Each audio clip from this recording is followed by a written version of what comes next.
शिवजी आज भी गुरु भैया हरेंद्र बतैल तिन रे मोर मानमा थिरो नाही।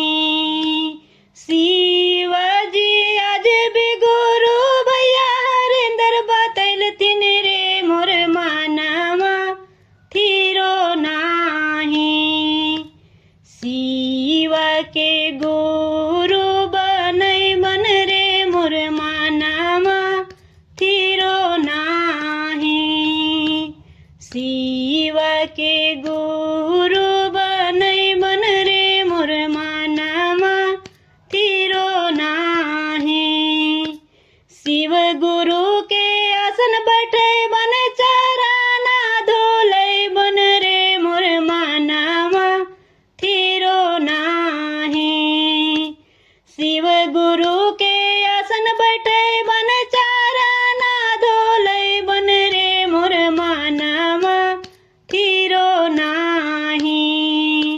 स्वामी जी के शिष्या बनई बन रे मोर मानमा थिरो नाही।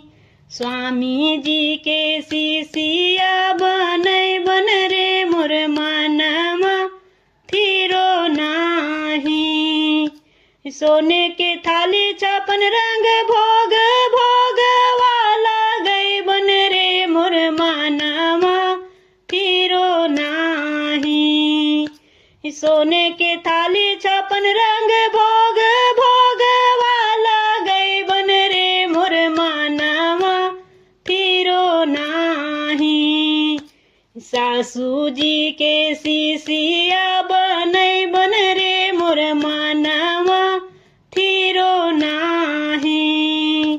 सासू जी के शिष्या बनई बन रे मोर मानमा थिरो नाही। कंचन थाली कपूर के बाती आरती उतारब रे मोर मानमा थिरो नाही। कंचन थाली कपूर के बाती आरती उतारब रे मोर मानमा थिरो नाही। गोतनी के शिष्या बनई बन रे मोर मानमा थिरो नाही।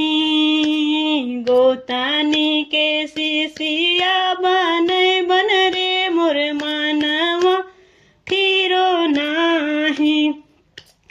पहिला सूतर में दाया दूसरा में चर्चा रे मोर मानमा थिरो नाही। पहिला सूतर में दाया दूसरा में चर्चा रे मोर मानमा थिरो नाही। तीसरा